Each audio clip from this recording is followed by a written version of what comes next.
di masa Presiden Mustafa Kemal Atatürk yang sekuler itu, Hagia Sophia dijadikan museum.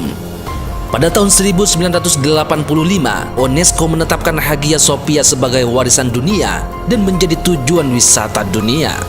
Oleh sebab itu, ketika Hagia Sophia difungsikan kembali menjadi masjid, banyak pihak yang keberatan, termasuk UNESCO. Alasannya sederhana, mereka khawatir masjid tersebut tak lagi bisa dikunjungi oleh wisatawan. Tetapi, kekhawatiran tersebut tidak perlu karena pemerintah Turki menjamin bahwa wisatawan asing, baik muslim maupun non-muslim, tetap bisa mengunjungi Hagia Sophia. Nantinya, peran Hagia Sophia seperti Katedral Notre Dame di Perancis. Selain sebagai tempat ibadah, ia juga merupakan objek tujuan wisatawan. Begitu pula dengan Masjid Kol Sarif yang dikenal juga sebagai Masjid Biru yang ada di kota Kazan, ibu kota Tatarstan. Sekitar 820 km sebelah timur Moskow, Masjid Kol Sarif berada di Kazan, Kremlin, dan dibangun pada abad ke-16. Kota Kazan adalah kota paling penting di Rusia dan penduduknya mayoritas beragama Islam. Di Masjid Kol Sarif ini, masjid terbesar yang ada di Rusia. Selain dipakai ibadah oleh umat Islam, wisatawan non-muslim pun bisa mengunjungi masjid ini. Tentunya dengan protokol yang telah ditetapkan oleh para pengurusnya.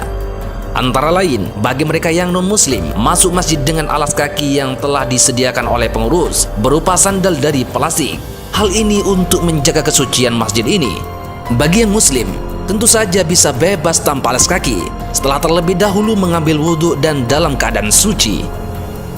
Jika pada tahun 1453 Sultan Al-Fatih menaklukkan Konstantinopel dan mengubah gereja menjadi masjid, kini di era Erdogan, museum itu dikembalikan lagi fungsinya menjadi masjid. Hal ini, salah satu fungsinya, Turki sudah kembali ke Islam, tidak lagi sekuler sebagaimana dirintis oleh Mustafa Kemal Atatürk. Merujuk pada pernyataan Erdogan, kebangkitan Hagia Sophia adalah kebangkitan Islam untuk dunia. Wallahu a'lam. Al-Islam ya'lu, Islam tetap akan tinggi, wala yu'la alaih, Islam akan terbang tinggi di atas menara Eiffel. Kita bermimpi nanti suatu saat dari atas menara Eiffel itu akan dikumandangkan azan sehingga seluruh Eropa itu akan Islam. Allahu Akbar. Dan itu janji Sayyidina Muhammad SAW. La taqta'unnal Konstantiniyah, kalian akan menguasai Konstantinopel. Orang kafir senyum mengejek Muhammad, gila, majnun, error ente, mana bisa menguasai Konstantinopel. Waktu itu kota yang paling besar, Konstantinopel, didirikan oleh seorang kaisar Romawi bernama Kaisar Konstantin. Janji Nabi terwujud 700 tahun sesudah itu. Kata Nabi, akan datang suatu zaman kalian akan menguasai Konstantinopel, wala ni'mar amiruha, panglima perangnya terbaik, namanya sama dengan namaku. Subhanallah, Masya Allah, panglima perang yang menguasai Konstantinopel namanya Muhammad Al-Fatih. Makanya ada jamaah kita dikasihnya nama anaknya. Siapa nama anaknya? Muhammad Al-Fatih. Aku ingin dia mancung macam Muhammad Al-Fatih, rambutnya ikal, badannya tegap, meneriakkan Allahu Akbar. Begitu lahir hitam pesek pendek.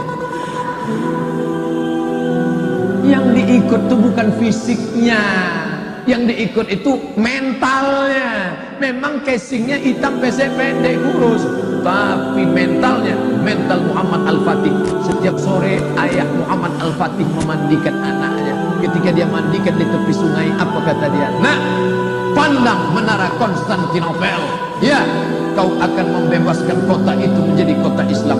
Dimandikannya anaknya. Nah, pandang Konstantinopel, kau akan membebaskan kota itu menjadi kota Islam. Setelah Muhammad Al-Fatih remaja dewasa menjadi panglima perang, ingat dia cerita ayahnya, aku harus membebaskan kota itu. Akhirnya dikuasainya Konstantinopel, dirobaknya menjadi kota Istanbul. Bapak Ibu pergi nanti program Turki, umroh Turki ke Istanbul. Ujung-ujungnya Ustaz Somad ngajak umroh. Thank you to everyone for watching this video. Jangan lupa like jika kalian suka dengan video ini, share kepada. Nanti menengok bagaimana kota Konstantinopel direbut oleh umat Islam. Tapi ada satu prediksi Nabi. Nabi itu seorang futurolog, future, masa depan, visi misinya ke depan, 700 tahun ke depan. Ada satu yang belum terwujud. Apa kata Nabi? Rom kalian akan menguasai Rom. Rom itu di mana? Romawi adalah Eropa. Kalian akan menguasai Eropa. Bibit-bibit kebangkitan itu sudah ada. Maka anak ibu yang hebat bahasa Inggris, mantap. Anak ibu kuliah di mana? Cambridge University London. Anak bapak kuliah di mana? McGill University Kanada. Anak makcik kuliahnya di mana? Sorbonne University Paris, Prancis. Mantap. Otaknya Al-Quran, hatinya iman dan Islam, bahasa Inggrisnya mantap. Ini anak-anak umat Islam ini enggak gaya-gaya barat. Diajak bahasa Inggris menganguh. Where are you come from?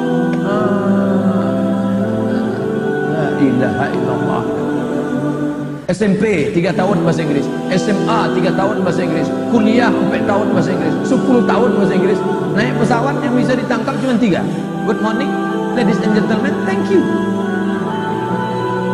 Silakan. Makanya tidak ada yang bisa menguasai Islam di ke depan. Orang yang hebat bahasa Inggris, hebat bahasa Arab. Asmaul Husna di kepalanya. Setiap dia diajak ke Masjid Agung, dia ingat Al-Muhaimin, Al-Jabbar, Al-Mutakabbir, Al-Khaliq. Kalau saya membaca Al-Asmaul Husna ini kuat suaranya. Al-Muhaiminul Azizul Jabbarul Mutakabbirul Khaliqul Bari'ul Musawwirul Ghafar. Kemarin 2 hari yang lalu acara pesantren Ramadan dengan ibu-ibu pengajian di Panam. Lama saya datang, dinyanyikan mereka. Ya Rahman, Ya Rahim, Ya Malik, Ya Kudus, Ya Salam, Ya Mu'min, Ya Muhaimin, Ya Aziz. Pas saya sampai, Ya Ahad, Ya Somad. Bapak-ibu yang dimuliakan Allah, seni kaligrafi Islam. Anak ibu punya bakat seni, silakan tengok cantiknya, masya Allah. Innama ya'muru masajid Allah man amana billah wal yawmil akhir wa aqama sholata wa ata zakat wa lam yakhsha illallah fa asa ulaika yakuna minal muhtadin. Surat At-Taubah ayat 18. Kapan ini ditulis? 18 Maret 2003, tanggal 14 Muharram 1423. Yang menulisnya siapa? Muktamar. Ustaz kok tahu? Itu tanda tangannya, Muktamar. Meninggal orangnya, sekarang masih hidup. Andai meninggal, tulisan tetap ada. Siapa yang meloloskan APBD-nya? Siapa? Ini menolong agama Allah. Tolong agama Allah dengan kekuasaan yang ada di tangan kita. In tansurullah, kalau kau tolong agama Allah, yang surkum, dia akan menolong kamu. Wa yusabbit aqdamakum. Yang punya tanah, ibu punya tanah, iya. Tanah apa nih? BKOE. Tanah apa nih? BKMT. Dirikan di atasnya, tak banyak, 3 lokal saja. SMP kelas 1, SMP kelas 2, SMP kelas 3, SMP IT BKOE, SMP IT PKK, SMP IT BKMT, SMP IT macam-macam, sudah bisa menyelamatkan anak umat Islam 120 orang. 40, 120 sudah selamat. Kristenisasi, liberalisasi, komunisasi, rusak kepala anak-anak kita. Masuk pagi, pulang sore, full day. Masuk jam 8, pulang jam 4, tamat SMP, hafal Quran 3 juz, juz 30, juz 1, juz 29. Masuk SMA IT, tambah lagi. Insya Allah tamat SMA, anak Riau hafal Quran 6 juz. Berapa hafalan Qurannya? 6 juz. Dulu 3 juz, juz pokat, juz melon, juz mangga. Sekarang sudah Al-Quran di kepalanya. Berapa pelajaran agamanya? 5 pelajaran agama. Quran, hadis, bahasa Arab, sejarah Islam, fikih, akidah. Kenapa diajarkan Quran hadis? Supaya jangan sampai meninggalkan Quran. Kenapa diajarkan bahasa Arab? Supaya dia ngerti apa yang dia baca dalam sholat, supaya dia paham apa yang dia baca dalam Yasin. Tak ada orang sholat pakai bahasa Inggris. Sampai hari ini belum ada orang Riau sholat pakai bahasa Inggris. Inna sholati, my pray, wa mahyaya, my life, wa mamati, my die, lillahi ta'ala, for you, oh my God. Tak ada. Ajarkan dia Quran hadis, ajarkan bahasa Arab, ajarkan akidah akhlak, lurus akidahnya, tidak menyembah batu, tidak menyembah cincin, tidak ikut sekuler, tidak ikut liberal. Ajarkan fikih biar tahu dia nanti kalau emaknya nanya, "Nak, kalau emak sudah sholat witir di masjid, pulang ke rumah masih bolehkah emak tahajud?" "Boleh, Mak." Karena walaupun sudah witir nanti malam tetap boleh. "Bolehkah emak gosok gigi waktu puasa?" "Boleh." Belajar apa? Fikih. Ini semua mesti ditanamkan. Ajarkan sejarah Islam supaya apa? Mengerti dia dulu Islam ini Nabi Muhammad, selesai Nabi Muhammad Abu Bakar, Umar, Utsman, Ali, selesai Khulafaur Rasyidin Bani Umayyah, selesai Bani Umayyah, Bani Abbasiyah, hancur Bani Abbasiyah, diakhiri dengan Turki Utsmani 1924, hancur kekuasaan umat Islam menjadi negeri-negeri kecil boneka-boneka yang dipermainkan oleh Amerika dan Eropa. Mengerti dia sejarah agamanya, mengerti dia sejarah negerinya, itu dimasukkan ke dalam sekolah umum, casingnya SMP, casingnya SMA, tapi di dalamnya ada signal 5 pelajaran agama Islam. Yang punya tanah banyak luas, untuk apa tanah banyak-banyak kosong? Ibu punya tanah, iya. Ibu punya duit, iya. Gabungkan tanah dengan duit, didikan 3 lokal. Banyak guru-guru kita, saudara-saudara kita, sarjana guru yang belum bisa digunakan ilmunya, pakaikan.